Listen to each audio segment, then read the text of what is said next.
Aquí.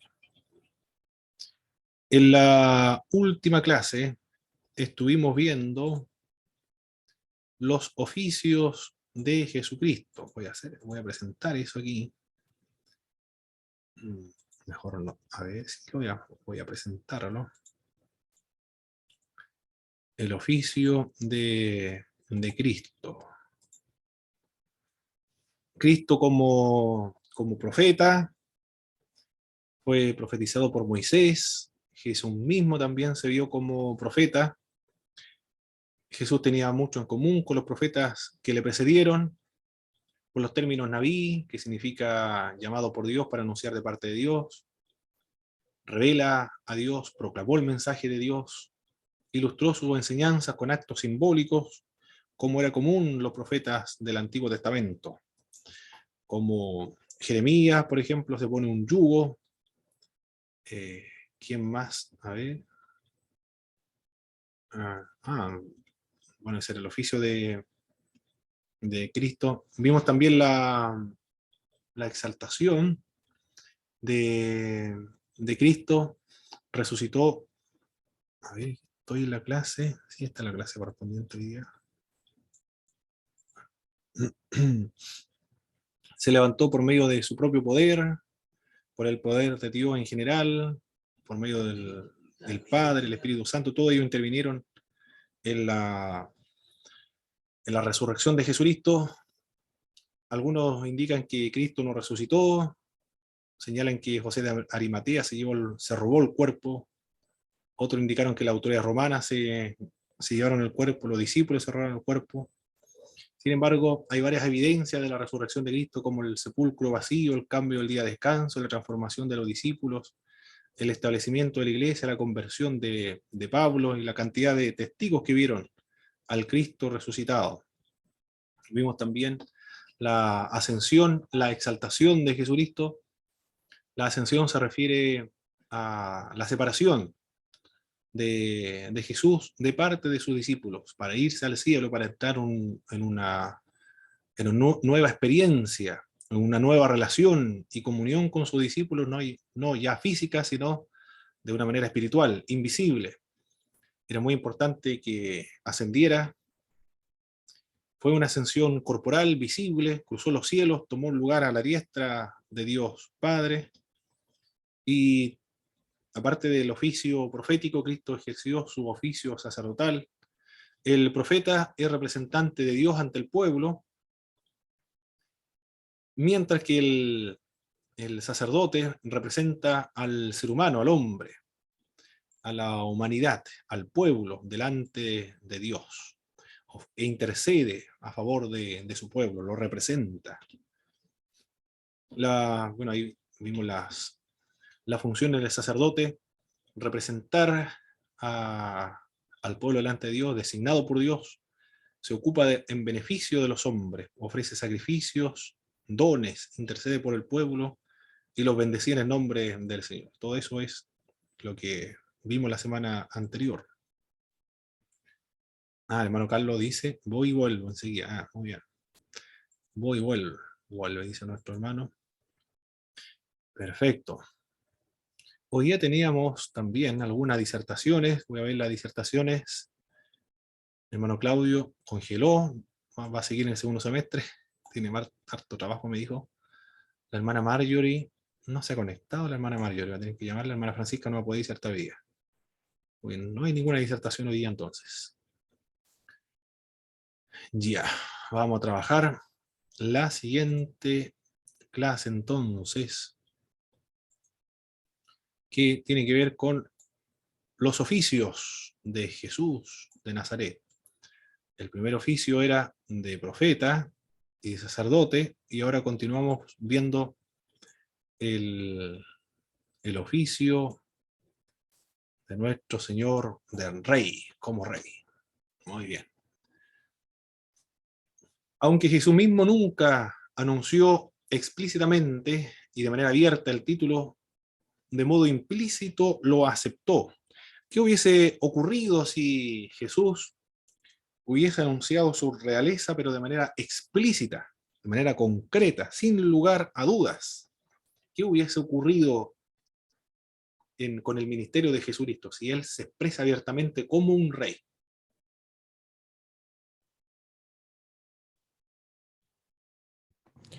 Se iba a limitar solamente a lo terrenal. Puede ser, puede ser. ¿Quién más tiene otra opinión? ¿Qué hubiese pasado si Cristo se hubiese revelado explícitamente, de manera abierta, de manera clara, sin ningún lugar a duda, que él era un rey?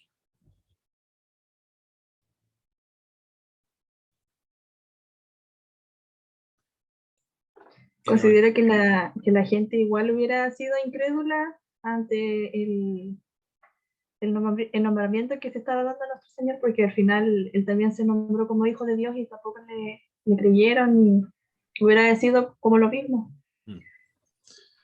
o también puede ser que la gente se hubiese levantado, porque esa era la expectativa de los judíos en esa época. Eran 4 expectativas, pero una de ellas, la que más prevalecía, la más popular, que la habían fomentado los fariseos, era de un Mesías, de un rey político, el hijo de David.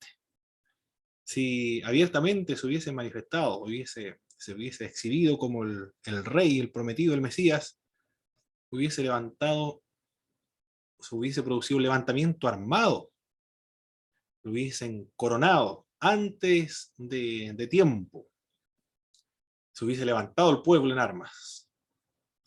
Y también los de parte de los enemigos hubiesen apurado o apresurado el proceso de la crucifixión, hubiesen adelantado entonces el tiempo de la muerte de Jesucristo. Esos son algunos de los problemas. Por eso que él no se exhibió. Eso es lo que dicen los que estudian los sinópticos, por el hecho de no exhibirse claramente como el rey. De manera implícita sí lo aceptó. Como por ejemplo, no hizo nada para impedir que la gente le diera en él al hijo de David, el que podría reclamar con legitimidad su reinado. No corrigió tampoco a Natanael cuando reconoció el reinado de Jesucristo. No corrige a nadie o a aquellas personas que lo reconocen como el descendiente de David. Los magos del Oriente lo reconocen como rey. Un rey ha nacido y la estrella ha indicado el lugar del nacimiento de este rey. Y nosotros le vamos a adorar, dijeron los magos del Oriente, que eran astrólogos de Media y Persia, que se dejaban guiar por el mensaje que le daba los astros. Interpretaba los astros. Y los astros, se supone que de la comprensión de los astrólogos, le están dando mensajes. Si hay una gran estrella, era indicación de que un gran rey había nacido. Pero no cualquier rey, sino que le adoraban. Es lo curioso de estos grupos, que tenían que adorar a la persona que le indicara esta estrella que ellos estaban siguiendo. Supersticiosos aquellos, nosotros lo consideramos como una superstición, el interpretar las estrellas. Eran astrólogos, están interpretando el movimiento de los astros. Pero algunos autores, como Michael Green, por ejemplo, interpreta esto como una acción, una actividad del Espíritu Santo de Dios. Puede ser tanto en el Antiguo Testamento como en el Nuevo Testamento, en el siglo I, para usar las supersticiones, las ideas erradas de la gente para llevar a Jesucristo. Y lo confirma con varios ejemplos. Uno de ellos es este, el de la estrella. Estas personas eran astrólogos, practicaban la astrología, pero esa superstición lo lleva a Jesucristo, y por eso es que le atribuye una obra, una acción del Espíritu Santo de Dios. Siempre lo lleva a Dios. El otro ejemplo que emplea Michael Green en un libro cuando habla acerca del Espíritu Santo es que el apóstol Pablo utiliza también una superstición de parte de los griegos, de los atenienses. Ustedes adoran un Dios sin conocerlo. Yo he venido a predicar de ese Dios que ustedes adoran sin conocerle.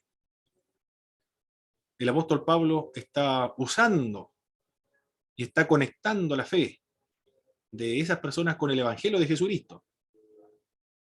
A eso los misioneros, los misionólogos, le denominan las analogías de fe, o también le denominan los puntos de contacto, que son empleados por el Espíritu de Dios de manera anticipada para prepararle el terreno, para que cuando vengan los misioneros facilitarle la comunicación del Evangelio y la evangelización. Acá vemos los magos del Oriente, lo van a reconocer como un rey. Hemos venido a adorar un rey. A sus discípulos varias veces le habló de su reino. Mi reino, bueno, cuando comienza a predicar ya dice, el reino de los cielos ha llegado, el reino de Dios se ha acercado, el reino de Dios está entre nosotros. Hay que nacer de nuevo para entrar al reino de Dios. El que no reciba el reino de Dios como un niño no entrará en él. En varias ocasiones Cristo habló acerca de este reino. Ante Pilato dejó de ver que era un rey. Lo dices tú, dijo Jesucristo a Pilato. ¿Dices tú eso porque tú lo crees o porque otros te lo han dicho? ¿De que eres tú rey? Y luego le dice, mi reino no es de este mundo.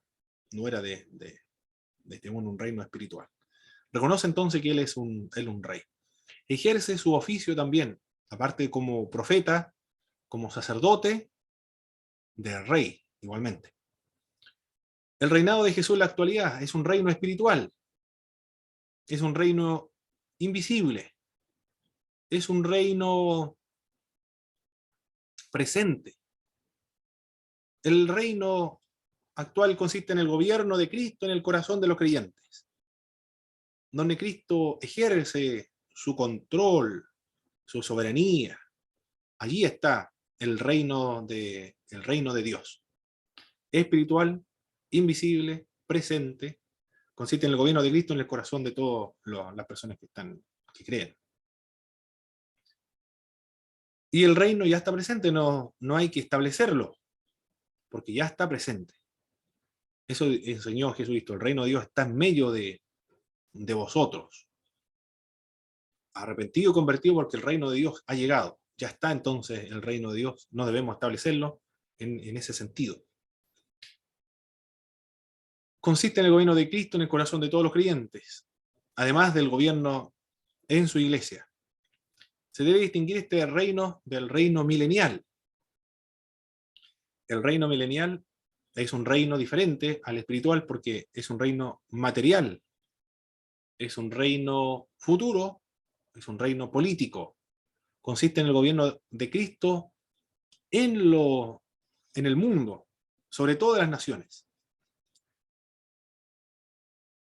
Tiene también sus dimensiones espirituales, el reino espiritual y presente.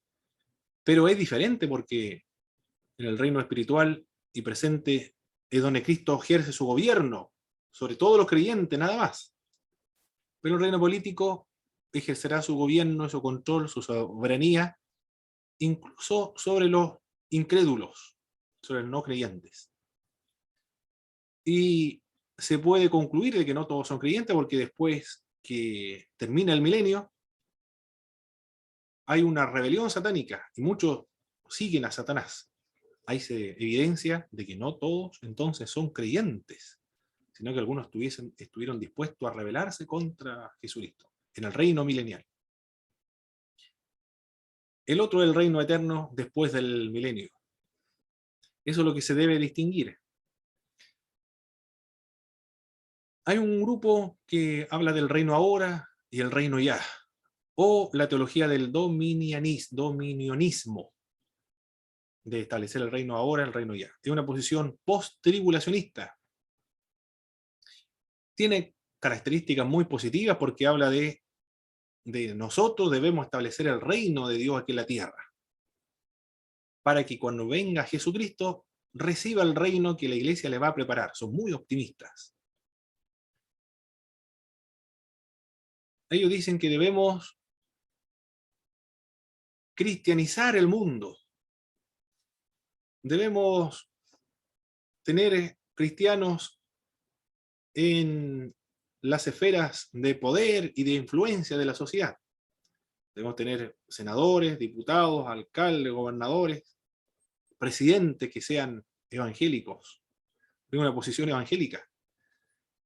Y profesores universitarios que sean evangélicos, intelectuales evangélicos, escritores evangélicos, científicos también que sean evangélicos, periodistas, es decir, donde se encuentra la influencia en una sociedad, allí deben estar los cristianos evangélicos. De ese modo se va a establecer el gobierno de Dios. La tecnología, las artes también, allí debe haber presencia cristiana evangélica. Cuando se logre cristianizar, no es la salvación del mundo que todos se conviertan en Cristo, sino culturalmente convertirlo a Cristo, o cristianizar la sociedad, entonces va a llegar un momento en que se establezca el reino de Dios. Y en eso consiste el reino de Dios. Después viene Jesús de Nazaret y recibe el reino que la iglesia le ha preparado. Es optimista porque piensa que el mundo se va a cristianizar, culturalmente por lo menos. Y se compromete con los problemas de la sociedad. Quiere mejorar la sociedad. El adventismo del séptimo día es post-tribulacionista y son optimistas, por eso que tienen colegios, universidades, clínicas, hospitales, centros de salud familiar. Se preocupan de la ecología, se preocupan de la salud integral de las personas, de la gente, de la dieta, la salud física, de todo eso se preocupan estos grupos. Y el neopentecostalismo también son de este punto, o de esta escatología. Bien. El actual gobierno de Cristo es tanto en el universo como en la iglesia. En el universo, Él es el que gobierna como creador y también como sustentador del universo. Cristo, creador y sustentador. Como Dios Padre y por medio del Espíritu Santo, por supuesto, los tres miembros de la Trinidad ejerciendo estas actividades propias de la divinidad de Dios, creador y sustentador. En la iglesia como cabeza de la iglesia. ¿Cuáles son las esferas del reino? El mundo es una esfera del reino de Cristo. Cristo es soberano del universo por quien todas las cosas existen, dice Juan. No, nada de lo que ha sido hecho fue. Y son sostenidas con la palabra de su poder, dice el libro de Hebreos. Con la palabra de su poder. Creador y sustentador del universo, dice Pablo en Colosenses, hablando de Jesús de Nazaret. Ejerce todo poder frente a la autoridad humana o demoníaca. Hasta el día de hoy es así. Ejerce todo poder sobre toda autoridad humana o demoníaca. Esto debería enseñarse en los hermanos que viven en los campos, principalmente en las comunidades mapuche, en la región de Araucanía, del Biobío, porque cada terreno tiene su nombre y cada terreno hay un espíritu que está controlando esos terrenos, o esos ríos, esos árboles, esos bosques, esos esteros, esas vegas, esos montes. Hay un espíritu y los hermanos tienen miedo de pasar en la noche por esos lugares porque se le puede aparecer a algunos demonios y le tienen nombre a los demonios, el Huichanalhue o el Piuchen, entre tantos otros nombres que le denominan. Tienen miedo porque no comprenden todavía la doctrina de Jesucristo como rey, que Él es el soberano, el que gobierna sobre todas las cosas, que ejerce autoridad tanto en las esferas humanas como en las esferas demoníacas. Tiene control sobre los demonios. Controló el proceso de su muerte y la expulsión de los demonios también. Sobre su propia muerte, Él está controlado. Cada evento que ocurre, Él está bajo su control. Pero debe tenerse en cuenta que la manifestación del reino de Cristo en la comunidad de los redimidos es una autoridad imperfecta. No es perfecta. Porque Cristo no gobierna perfectamente sobre la iglesia. No es que no tenga suficiente poder para gobernar bien sobre su iglesia. La imperfección no radica en Él, sino que radica en los creyentes, en la iglesia. Porque la iglesia es santa, pero al mismo tiempo es pecadora. Y no hay una contradicción en este asunto de ser santa y pecadora al mismo tiempo, no es contradicción porque no son términos sinónimos. Tiene connotaciones, sentido distinto, porque ¿cuál es la idea de la santidad, mis hermanos? ¿Qué se entiende por la santidad? Ser apartado. Solamente eso. Apartado nada más. Apartado, separado, segregado, marginado, cortado. Esa es la idea. Del mundo para el servicio a Dios. Eso es la idea que implica el término santidad. Pero perfección, estamos hablando de otro tema. Aunque implica también la perfección, pero no es sinónimo, sino que apunta a la idea de que la persona ya no puede pecar o ha sido inmunizada por el pecado. Pero eso no es así en la realidad de los creyentes ni de la iglesia. Sigue la iglesia siendo pecadora. Es santa y todos los creyentes santos, pero imperfectos y pecadores al mismo tiempo. Por eso que el control del gobierno de Cristo sobre la iglesia no es perfecta. La iglesia es un pueblo que avanza hacia la meta que Dios le ha puesto delante, pero que no ha llegado a alcanzar el tiempo, al tiempo presente esa meta. Se encuentra en la transición entre el ya y el no todavía. Ya somos santos, pero ese proceso de la santificación no ha concluido todavía, sino que hasta que se haya completado la redención de nuestros cuerpos, dice el apóstol Pedro en una de sus epístolas. Cuando se produzca la glorificación de nuestros cuerpos, entonces ahí culmina el proceso de la santificación, y ahí sí seremos perfectos. Cuando venga Jesús por segunda vez, cuando sea glorificado el cuerpo, este cuerpo mortal se revista de inmortalidad, glorificado, inmortal, espiritual, celestial, incorruptible. Mire las características del cuerpo de los cristianos resucitados. Espiritual, glorificado, celestial, inmortal, incorruptible, como similar a los ángeles y a Jesucristo mismo. Ahí concluye el proceso largo de la santificación y de la redención también, como lo vamos a ver más adelante. Por eso que el gobierno de Cristo en su iglesia no es perfecto, ni en el mundo tampoco, porque el mundo no se somete a la voluntad de Jesucristo. Incluso cuando esté gobernando por 1000 años, tampoco se va a someter de buenas ganas, porque cuando se dé la posibilidad de rebelarse contra Jesucristo, lo van a hacer. Con el mejor gobierno que tienen en la humanidad, Dios mismo gobernando el mundo, ellos se rebelan contra Jesús de Nazaret. Bien, terminamos. Entonces, aparte de los oficios de Cristo, hemos visto varios temas, tópicos de la doctrina de Cristo. Ahora vamos a ver las obras de Jesús de Nazaret. ¿Cuáles son las obras de Cristo? Estos términos debemos aprenderlo muy bien, mis hermanos. No solamente por la clase, para el examen, sino que debe recalcarse, enfatizarse, enseñarse en los estudios bíblicos, en la escuela dominical, en las predicaciones también. Si alguien predica al aire libre igual hay que dar temas de la redención, por ejemplo. Que todo el mundo sepa estos significados, estos términos. Que no solamente los evangélicos sepan qué significa redención, sino el mundo entero sepa qué queremos decir cuando hablamos de redención. Empleamos normalmente redención, expiación, sustitución, propiciación. Le preguntemos a los hermanos qué significa todo eso. Salvación, dicen los hermanos. Todo es salvación. Bueno, tienen cierta razón, pero cada una de estas palabras tiene su propia connotación, su propio sentido.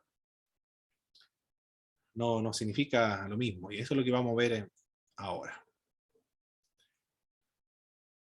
Redención. Viene del Antiguo Testamento, que se escribió en hebreo. Gaal significa proteger. Esa es la idea de redención, proteger. Otro vocablo es pará, significa libertar y dejar ir. Cofer significa la moneda que cualquiera pagaba para ser liberado. En el Antiguo Testamento esas son las connotaciones de estos vocablos. Son tres: Gaal, Padá, Cofer. En el Nuevo Testamento hay más textos, más palabras, más vocablos, que son en griego.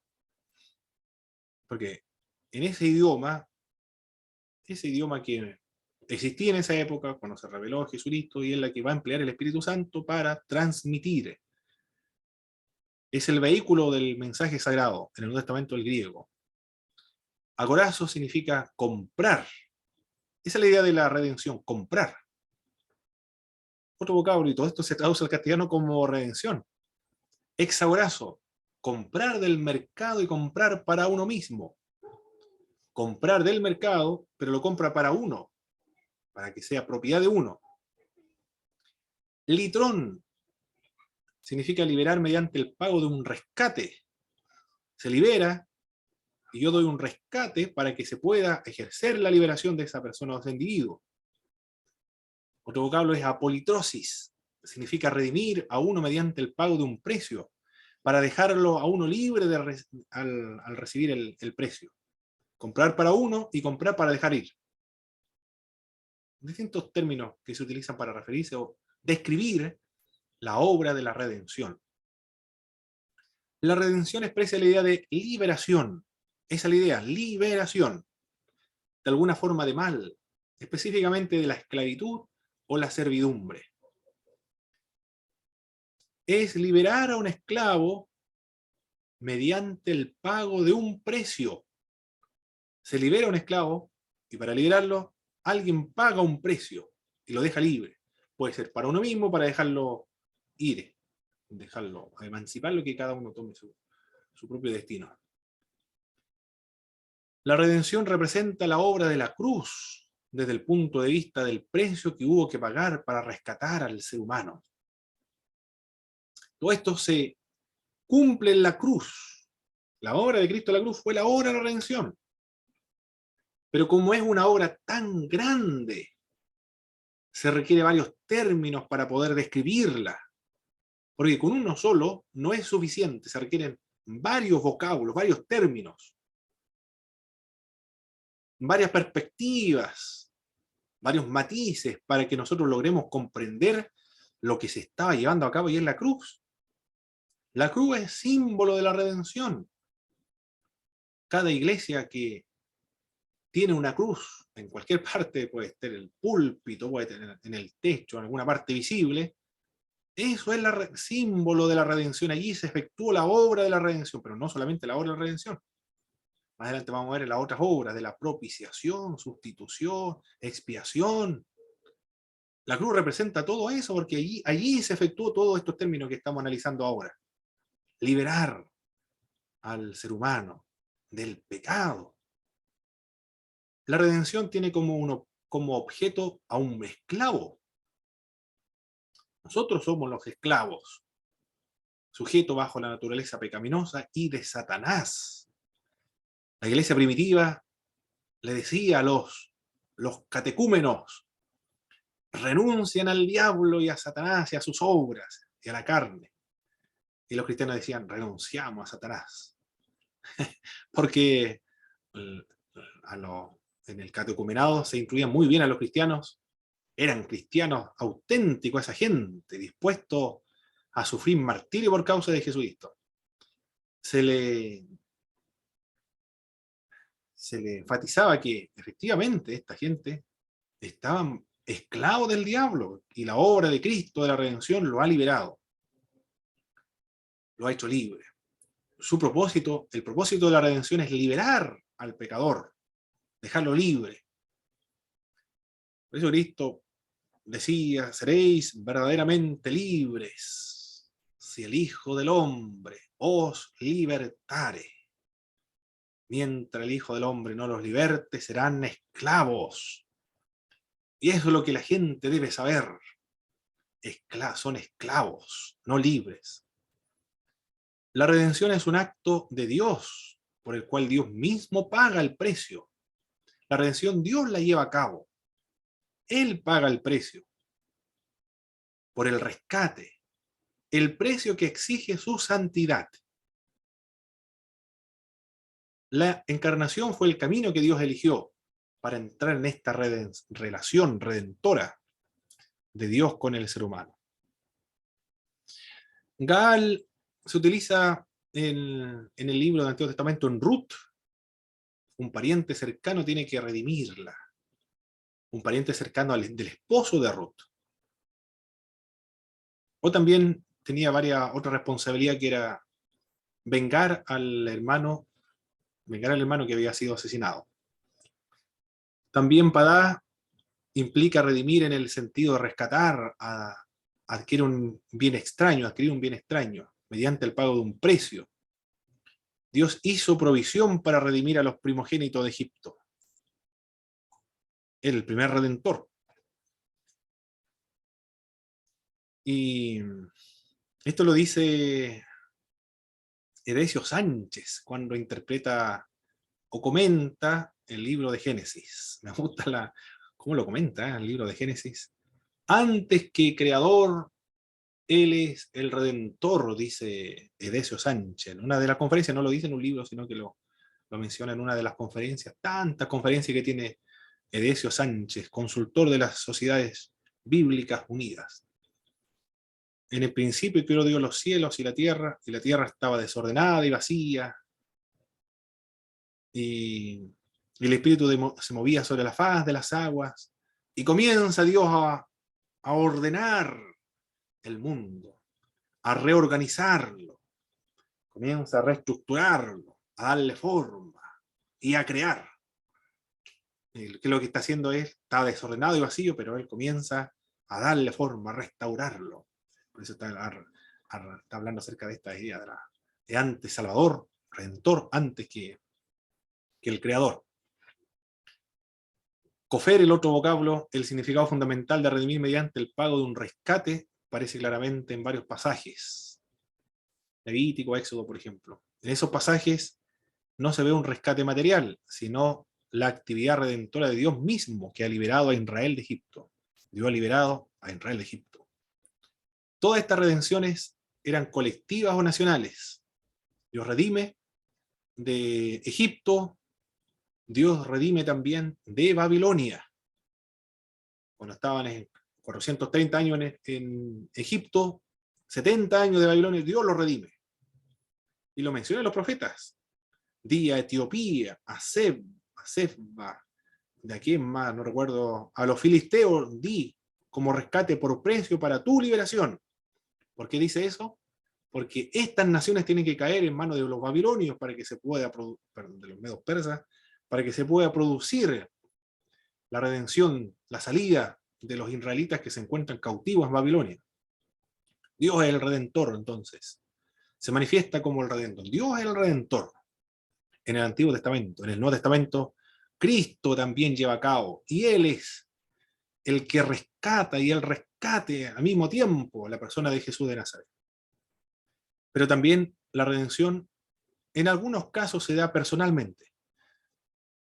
Principalmente, mayoritariamente, de modo frecuente, se daban nacional y colectivamente, pero también personal y en asuntos morales. En el Antiguo Testamento se daba la redención. Hemos sido redimidos de ciertas cosas y hemos sido redimidos para ciertas cosas. ¿De qué hemos sido redimidos? Liberados. Qué hermosa esta expresión. Hemos sido libres. Bueno, por eso cuando cantamos libertad, libertad, oh, qué buena. El creyente sabe lo que está cantando porque se sabe libre. Está libre esa persona. Bueno, nosotros nacimos en un país libre, pero imagínense los que han estado en la cárcel o países que han estado bajo la opresión. Eso sí que saben muy bien por experiencia propia lo que significa ser esclavo y estar encerrado en rejas. Cuando un delincuente se ha convertido en la cárcel, son fervorosos en el espíritu, en el evangelio, esa gente. Sirve con intensidad, con pasión, al Señor, porque sabe lo que es sentirse oprimido, esclavo. y sabe lo que significa sentirse libre espiritualmente también. Y acá del castigo divino, es decir, libres del juicio de Dios por nuestros pecados. De eso hemos sido libres. Todos los creyentes. De la deuda que teníamos con la ley de Dios también. De eso hemos sido libres. Hemos sido libres del pecado igual, de la culpa del pecado, del poder del pecado, de la presencia del pecado igualmente, dice, todo eso lo dice el apóstol Pablo, la salvación, la redención de nuestros pecados, de la culpa del pecado, del poder del pecado, de la presencia del pecado. Es decir, del pecado en general, en todas sus dimensiones, en todos sus efectos, de la culpa del pecado. Ya los creyentes no nos sentimos culpables de pecado porque nos acordamos de la cruz. Allí Cristo murió, sangró, para que nosotros no fuéramos culpables de pecado.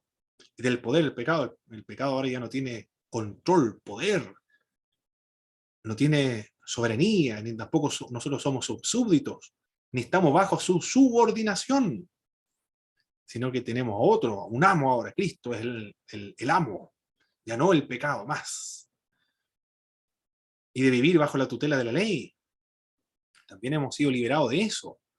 Por eso que ahora nuestra relación es con Cristo y no con la ley. El núcleo de nuestra fe es Cristo, no es la ley del Antiguo Testamento. La ley tenía un propósito de guiarlo a Cristo. Cuando tenemos a Cristo ya no hay necesidad de la ley. Y en Cristo cumplimos perfectamente la ley. Por medio del amor a Dios, al prójimo. Se ha perfeccionado por medio del Espíritu Santo de Dios. La ley era externa. Ahora vivimos en una nueva comunidad de fe. El nuevo pacto, que es interno, infinitamente superior al antiguo pacto.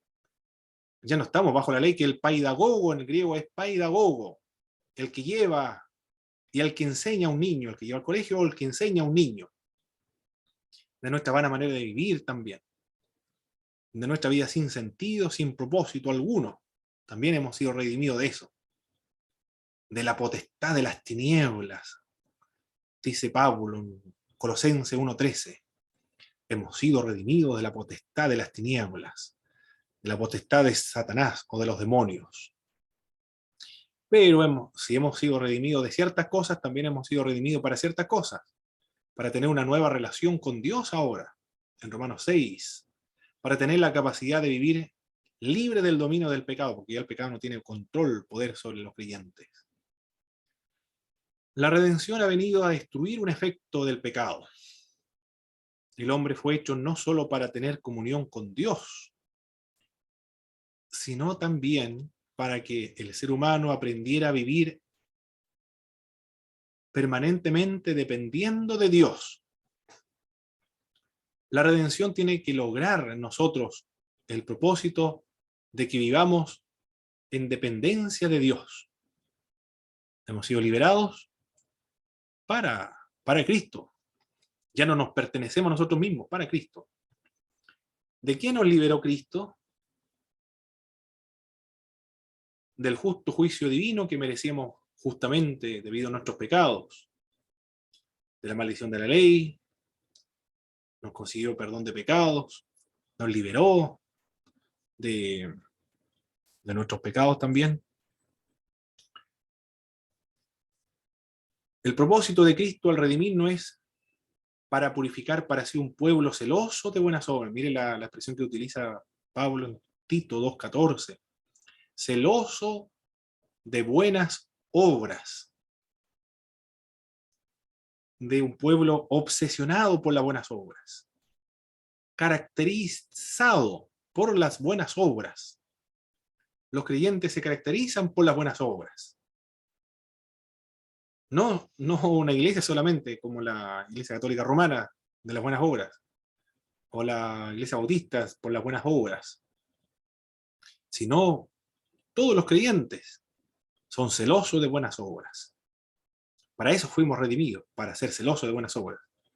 Y seremos redimidos finalmente del gemir y de la angustia de esta era presente, cuando tenga lugar la resurrección de Jesucristo. Cristo pagó en su totalidad el precio del rescate para ser libres de los efectos del pecado. ¿A quién se pagó el precio o el rescate? En el Nuevo Testamento no hay mención de a quién se pagó el rescate. No puede haber sido pagado a Satanás, como se sostenía en la Edad Media, porque Dios nunca ha sido deudor del diablo. Pero parece que se está preguntando erradamente, cuando alguien dice ¿a quién se le pagó el precio del rescate? Parece que es una pregunta que la Biblia no quiere responder. Cuando estuvimos viendo hermenéutica el año pasado, Alonso Schockel con María Bravo, apunte de hermenéutica, tomo 2 era el libro, decía que uno de los desafíos del exégeta bíblico es plantearle las preguntas correctas a la Biblia, dialogar con la Biblia, no interrogarla como quien interroga a un prisionero para sacarle información, sino debe haber un diálogo con la Biblia. Y este diálogo consiste en plantear las respuestas que la Biblia quiere responder, no lo que nosotros queremos extraer alguna información de ahí, sino plantear las preguntas que la Biblia quiere responder. Y parece que esta pregunta, ¿a quién se le canceló el rescate? Parece que no la responde, no, la Biblia no lo responde. Aunque Horacio Alonso, en uno de sus libros, en los temas anteriores, en este ramo, hace algunos años atrás, lo di como forma de lectura, pero el contenido era lo mismo que parecía en el texto de Bayne Gruden, de la expiación. Trataba también la redención, la propiciación, la expiación. Lo eliminé porque también era bastante hartas lecturas. Pero Horacio Alonso dice que, aunque la Biblia no lo dice, a quién se le pagó, guarda silencio, el rescate, a modo de opinión personal, dice Horacio Alonso, que el precio fue pagado a la justicia de Dios. Muy simbólica, claro, a la justicia de Dios, pero no existe referencia escritural alguna, por lo menos luego se defiende, dice, si alguien me va a acusar de estar diciendo algo que la Biblia no dice, y de estar interpretando los silencios de la Biblia, antes de que alguien me juzgue, dice, pero no hay referencia escritural al respecto. En el Nuevo Testamento, Jesús es tanto el rescatador como el rescate.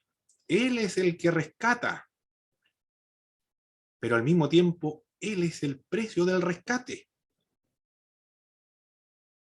Cristo se dio a sí mismo en rescate. Antilitrón, el vocablo que se emplea. Por todos, dice 1 Timoteo 2:6. Ahí encontramos algunos problemas con la expiación limitada del calvinismo, del calvinismo clásico. Ahí nos encontramos con ese problema. Por todos. Se dio un rescate por todos. Antilitrón. La redención se efectuó por medio de su sangre. Ese fue el precio, la sangre de Jesús. Porque la paga del pecado es la muerte. Como nosotros somos pecadores, debemos morir. Para que alguien nos libere, tiene que derramar su sangre en lugar nuestro. Pero esa sangre tiene que ser ilimitada. Pero nadie es ilimitado, a menos que sea Dios. Pero el hombre tiene que pagar. Jesús, el Dios hombre. Por eso esta dos naturaleza de Cristo, 100% Dios, 100% hombre, puede responder y hacer coherente toda esta doctrina que estamos tratando ahora, de la redención, por ejemplo. Cristo no nos compró para Él, agorazo, el vocablo que se emplea ahí. Cristo nos compró a precio de sangre. De vuelta a Dios, y el precio de compra fue su sangre. Nos compró para que fuéramos de Dios otra vez, de Dios nuevamente. Esa es la idea de la redención. ¿Quedó clara entonces la idea de la redención, mis hermanos? Hermano Jaime. Me escribió el hermano Jaime aquí. Está sin luz, me dijo hermano, pero parece que está presente ahora, no recibí. Es clara entonces la redención, mis hermanos. ¿Qué me podrían hablar de la redención? Parece que lo han leído algunos ya en Wayne Gruden, parece que lo leyeron esa parte. Pero ¿cuál es la idea general de la redención?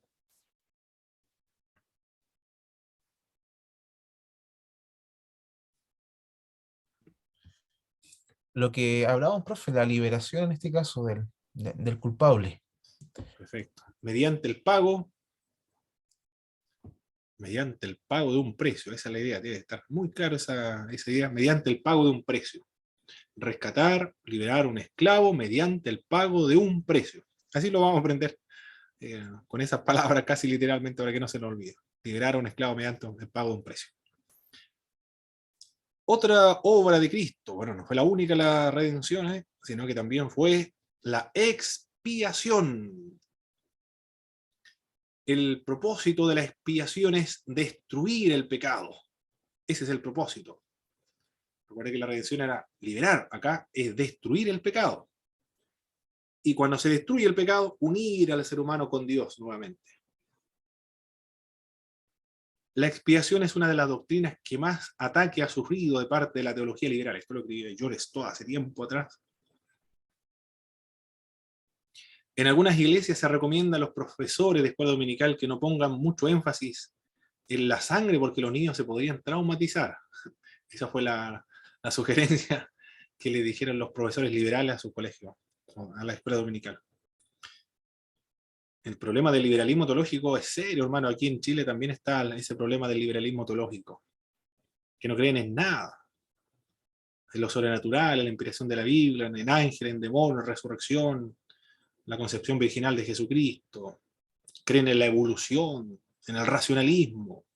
La autoridad para ellos es forjar la fe y el racionalismo, pero no en la revelación. Una pastora que está estudiando con nosotros, el pastor ahora el año pasado estudió, se retiró de una iglesia porque se repartieron algunos folletos para enseñar la ideología de género en las escuelas dominicales de la iglesia.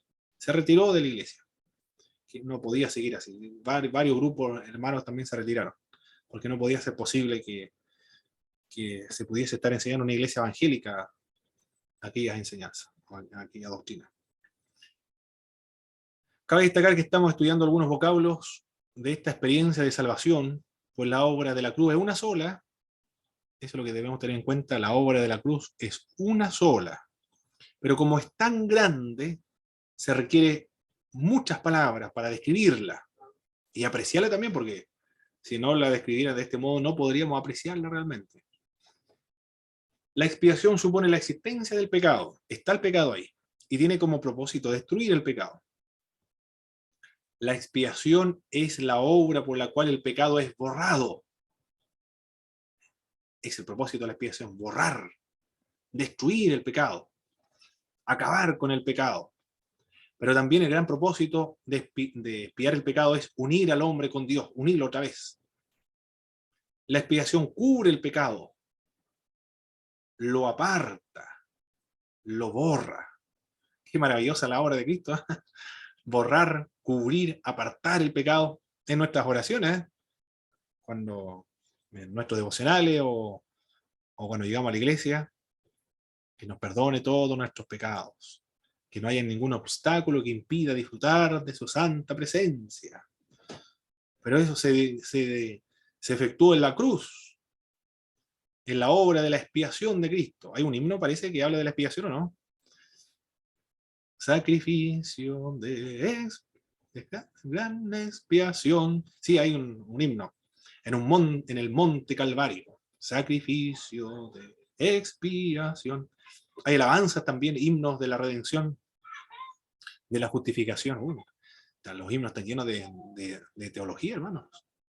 Bueno, los que compusieron los himnos, algunos eran teólogos, ¿eh? O tenían el hermano teólogo, Carlos Wesley, por ejemplo, el hermano de John Wesley.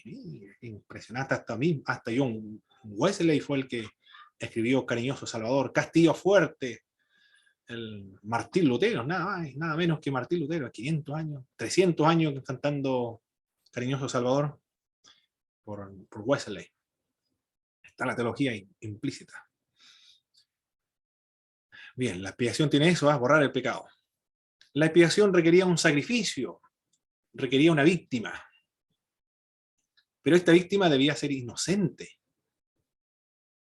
Tenía que ocupar esta víctima inocente el lugar del culpable. Estamos hablando del Antiguo Testamento, un cordero. El animalito debía reunir ciertos requisitos. Debía ser sin tacha. no debía faltarle una oreja, un ojo magullado, tiñoso, sino que tenía que ser un animal perfecto.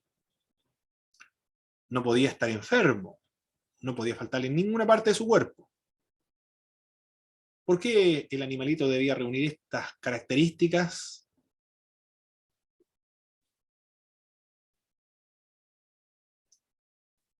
Mis hermanos o hermanas, hermana Miriam, Belén, hermano Carlos, ese está el hermano Jaime igual aquí, a hermana Nicole igual veo acá.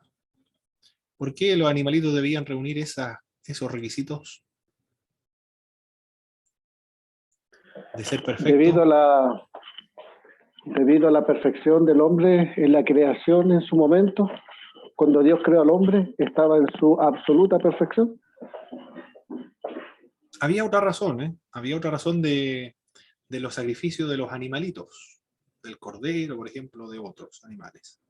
Debían ser domésticos, perfectos, apreciados por sus amos. Por lo que sé, porque la ley lo decía así, fue como una ley que se le transmitió al sacerdote en su momento. Muy bien, la ley lo decía, pero la ley lo decía por una razón. Porque estos animalitos, ¿qué representaban o qué simbolizaban? ¿Pureza? ¿No? Sí, pureza, muy bien. Pureza representaban eso. Pero más que eso, ¿ah? Simbolizaban, representaban, eran figuras proféticas. ¿De qué? El sacrificio de estos animalitos. De Cristo. Claro que sí, pues, de Cristo. Ese lo vimos en Pentateuco, ¿ah? Pentateuco vimos aquella materia. Todos los animalitos, los sacrificios, representaban a Cristo. Los animales debían ser perfectos, sin tacha, sin mácula. Porque Cristo es perfecto, el Redentor, estaban simbolizando al Redentor. Debían ser apreciados por sus amos. Cristo reúne esa característica. Este es mi Hijo amado en quien tengo complacencia. Debían ser costosos, porque la sangre de Cristo tiene absoluto poder para cubrir, quitar, borrar, apartar el pecado infinitamente, porque es Dios mismo, el Hijo de Dios. Esa es la razón, ¿eh?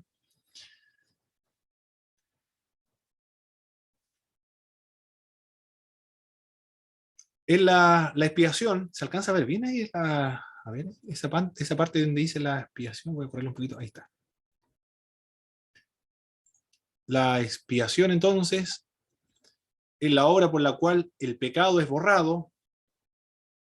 La expiación cubre el pecado, lo aparta, lo borra de la presencia de Dios.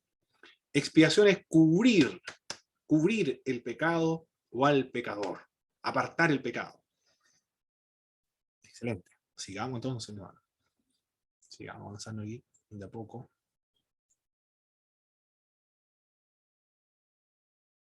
Esa es la expiación. Hermano dijo que la expresión era cubrir. Cubrir. La Borrar también, ¿no es cierto? expiación es cubrir, borrar o apartar el pecado. Esa es la idea de la expiación. La redención, la idea es liberar a un esclavo mediante el pago de un precio. El significado del sacrificio de Cristo es la provisión del amor de Dios. El trasfondo de la expiación es fundamental para entender el significado del sacrificio de Cristo en la cruz. Primeramente, la provisión del amor de Dios. El mundo religioso, incluyendo también a los cristianos, se inculca que deben llevar algo a Dios. Enseñar que tienen que dar algo a Dios para recibir. También se habla de hacer algo para consagrarse. Debemos hacer algo para con nosotros consagrarnos a Dios. Sin decirlo abiertamente, enseñan que se puede comprar a Dios. Ignoran que desde la eternidad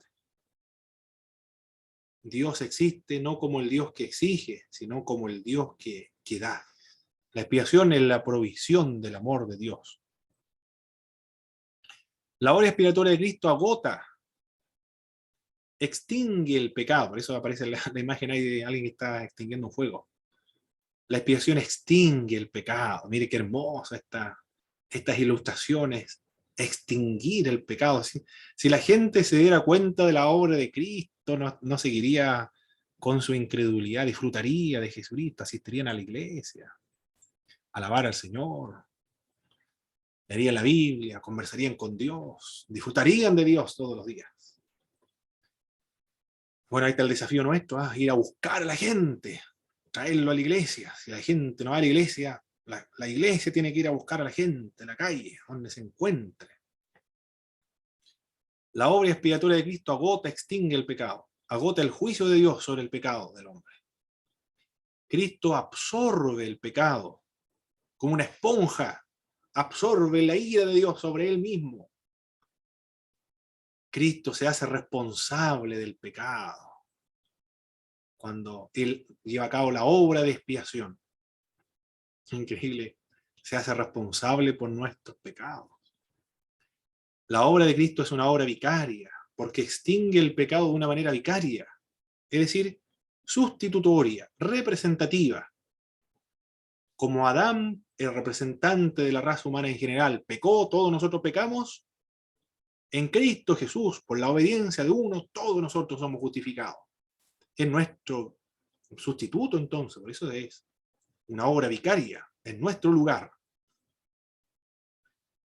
De manera que reemplaza a otros. La obra de Cristo es expiatoria porque extingue el pecado en lugar de otro.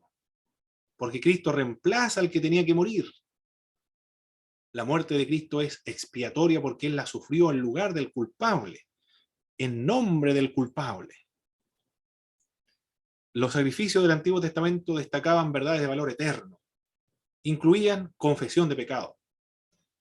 El oferente que llevaba un animal ponía las manos sobre la cabeza del animal y transfería sus pecados al animal, simbólicamente. Subrayaba que la ley de Dios tiene que ser cumplida. Y la ley de Dios no puede ser dejada de lado, tiene que cumplirse. No se puede dejar de lado.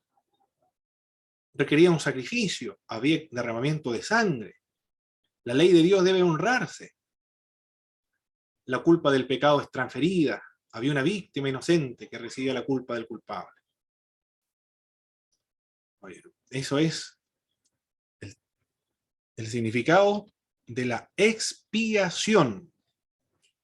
Cubrir el pecado al pecador, apartarlo, quitarlo de en medio, borrarlo completamente. Eso es lo que simboliza la crucifixión, la cruz de Cristo. No debemos olvidar esta parte de la obra de Cristo de la cruz igual, porque hemos enfatizado la resurrección de Cristo, pero la resurrección es parte de esta obra de Cristo, la muerte, sepultura, resurrección, ascensión al cielo, la exaltación. Es muy importante esta parte porque los evangelios es donde más tinta derraman para escribir y componer sus obras cuando se refiere a la muerte. Si para ellos son importantes, para la Biblia es importante, para Dios es importante, el Espíritu Santo que inspira los documentos sagrados es importante, con máxima precisión detenerse allí en la muerte de Cristo, es porque está resaltando la importancia de la muerte de Cristo.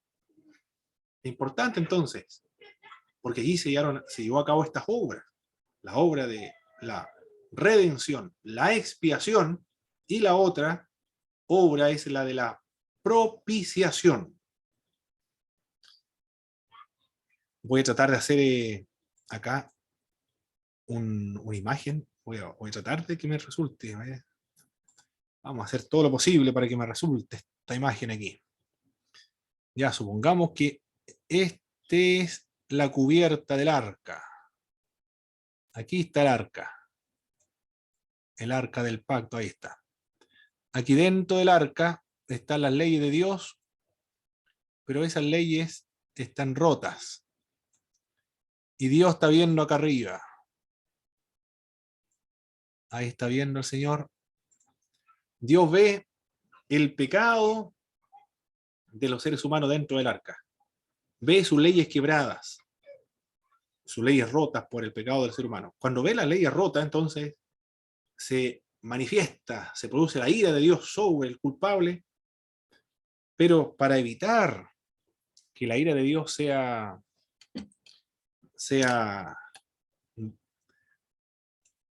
ejecutada o sea arrojada sobre el hombre pecador, aquí en esta parte se arroja sangre. En toda esta parte de la tapa del propiciatorio, del arca del pacto. El nombre que tiene esa tapa del pacto se conoce como propiciatorio. Entonces, cuando Dios veía el arca del pacto y las leyes quebradas, y si había sangre en el propiciatorio, Dios no veía el pecado de los seres humanos, sino que veía la sangre. Y en ese sentido, como veía la sangre, la ira de Dios se aplacaba. Esa es la idea de la propiciación. Sé propicio a mí, pecador. Propiciación, la idea de la propiciación entonces es aplacar la ira de Dios. Propiciación significa cubierta. La cubierta del arca se llamaba propiciatorio. La muerte de Cristo se ofrece como fundamento sobre que un Dios justo puede perdonar a una raza pecadora y culpable, pero sin comprometer su ley. ¿Qué significa propiciar? Propiciar significa agotar o extinguir la ira. No ignorarla, sino atendiendo plenamente a sus demandas, la ira de Dios. Agotar la ira de Dios. La propiciación pone énfasis en la satisfacción que Dios debe recibir como gobernador moral del mundo antes de que pueda extender su misericordia. En la propiciación hay 4 elementos que se deben considerar. Hay una ofensa que tiene que ser quitada. Esa ofensa tiene que ser reparada. Nosotros ofendimos a Dios. Eso tiene que ser reparado. Hay una persona ofendida. Dios se ha ofendido con el pecado de los seres humanos. Y esta persona que ha ofendido a Dios tiene que ser reconciliada con Dios. Hay una persona ofensora que es culpable, nosotros. Y tiene que haber un sacrificio para expiar esa ofensa. Por eso estos términos propiciación, expiación, redención están relacionados. Pero tiene connotaciones diferentes, matices diferentes, que se deben atender para disfrutar, comprender la obra de Jesucristo. Si propiciar significa aplacar la ira de Dios, ¿qué significa la ira de Dios? La ira de Dios no es una pasión irritada, no es una venganza exagerada. La ira de Dios no está manchada como está manchada la ira que nosotros exhibimos. La ira nuestra está manchada. Si alguien va manejando en el centro, en un taco, por ejemplo, y otra persona hace una mala maniobra, alguien se aira, pero esa ira está manchada. Está manchada la ira de los seres humanos, porque nosotros nos airamos por algo que Dios nos airaría. Y no nos airamos por algo que Dios sí se aira. La ira de Dios es su deliberada oposición a la maldad. Es su resistencia. La ira de Dios es la resistencia de Dios contra el pecado. Es una reacción contra el pecado. Es la reacción invariable de su santidad. Esa es la ira. En las religiones paganas se ofrecían sacrificios para que sus dioses fueran favorables. Pero en el pueblo de Israel, que era instruido por las Sagradas Escrituras, es diferente. Ofrecían sacrificios de expiación porque Jehová es un Dios de gracia. Los sacrificios fueron dados por Dios para que el pueblo se acercara a Dios. Los animales le daba a Dios. El proceso para llevarlo a cabo se lo mostraba a Dios. Los sacerdocios fueron establecidos por Dios. La fiesta donde se desarrollaban estas actividades eran dadas por Dios. El tabernáculo reunión fue dado por Dios. Por eso es un Dios de gracia. Él proveía los medios mismos para que los seres humanos pudieran acercarse a Él. Bien, eso es la propiciación. Propiciación es aplacar la ira. La otra doctrina, o la otra obra de Cristo, voy a tratar de borrar aquí ahora esto rojo aquí. La otra doctrina, o la obra de Cristo, es la sustitución. Bueno, esto es más sencillo de explicar. Significa que Cristo murió por o para los pecadores, en lugar de aquellos que redimió. Los sustitutos en el Antiguo Testamento debían reunir ciertos requisitos. No debían estar bajo ninguna obligación a la justicia, uno de los sustitutos, que sea aceptado al ofendido y que esté dispuesto a ser el sustituto. En el Antiguo Testamento, Cristo reúne estos requisitos del sustituto. Era como un cordero sin mancha y sin contaminación, dice el apóstol Pedro, sacrificado desde antes de la fundación del mundo. Fue provisto por el Padre también, por eso que podía ser aceptado al ofendido, y vino a dar su vida en rescate por mucho de manera voluntaria. Él reúne esta característica del sustituto. El hombre, como ser caído, le debía a Dios una indemnización infinita. Su pecado solo podía ser expiado sufriendo eternamente un castigo en el infierno. No hay otra manera de poder pagar la gran ofensa contra un Dios infinito. Solo un sustituto puede liberar a ese pecador. Cristo murió por nuestros pecados y no es necesario que nadie muera por ellos. Pero se debe aceptar ese sacrificio de Cristo como sacrificio de sustitución. El cordero fue ofrecido en lugar de Isaac.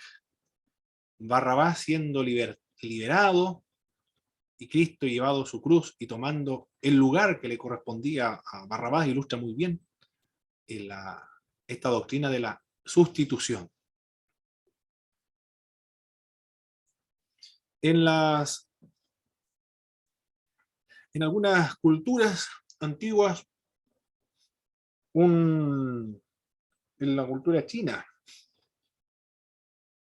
una persona que cometía algún delito o un crimen, lo condenaban a muerte. Si tenía recursos necesarios, podía comprarse a un sustituto. Y los que se ofrecían como sustituto para morir en su lugar eran personas pobres. Y querían dejar bien a su familia económicamente, se ofrecían como sustituto. Y eso lo permitía la ley. El procedimiento era, se dictaba la sentencia de condenación a muerte al culpable, ponía su cabeza en el lugar donde le iba a caer la espada, en el cuello. Y antes de que la espada cayera sobre su cuello, llamaba a su sustituto, y el sustituto venía y se ponía en su lugar. Cuando la espada caía y la cabeza quedaba en la canasta, recogiendo la canasta, el que compró a un sustituto, contrató a un sustituto, perdía su identidad inmediatamente, perdía su nombre. Ya no iba a llevar más el nombre de su propio nombre, sino que desde ese momento llevaría el nombre del sustituto, del que murió en su lugar.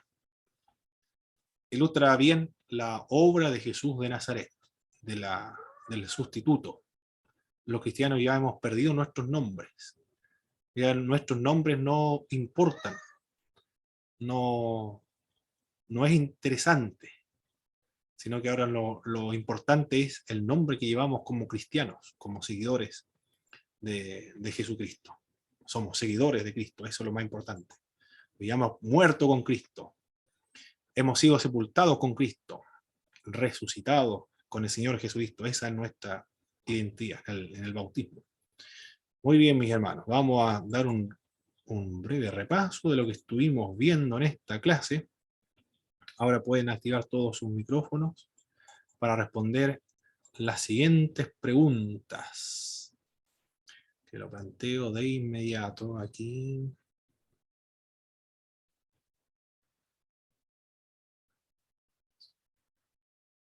Bien. Hermano Christopher, ¿en qué consiste el reino de Cristo? Está situado en 4 esferas, profe. Muy bien.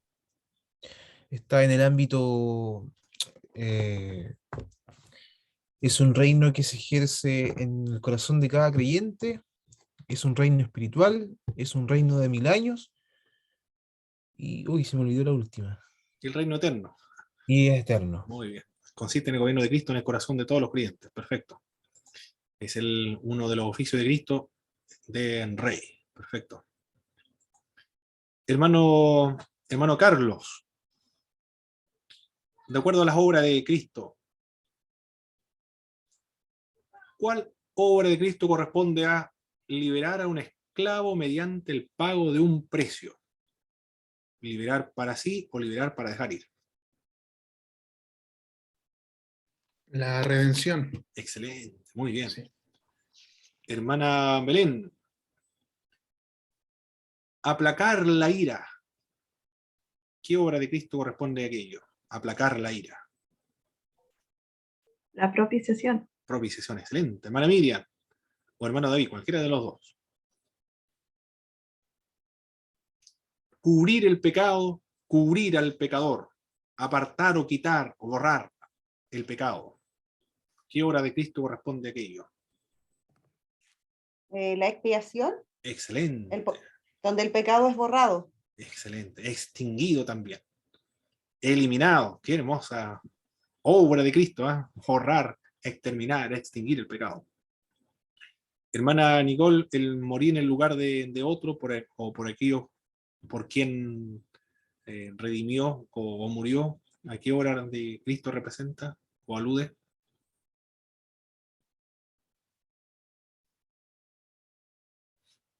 Hermana Nicole o hermano Gervasio, cualquiera de los dos.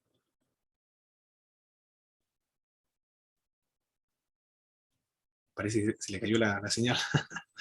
Muy bien. Que no estamos seguros. Ah, ok. Pero ya vimos la expiación, vimos sí, la expiación. ¿Era la sustitución? La sustitución, perfecto. La sustitución era aquello. Es muy importante dominar esos vocablos bíblicos, hermanos, y predicarlo, enseñarlo en la escuela dominical, en los estudios bíblicos, cuando trabajen con niños, con jóvenes, con adultos, predicarlo al aire libre también, que estos significados de estos términos sea conocido universalmente para que la gente entienda en qué consiste la muerte de Cristo en la cruz del Calvario, si eso es lo que Cristo realizó en la cruz del Calvario. No son sinónimos, y cada uno apunta a distintos matices de obra de Jesús. Vamos a descansar un momento, hermanos, volvemos a las 9 con la ayuda del Señor. Nos vemos, bendiciones.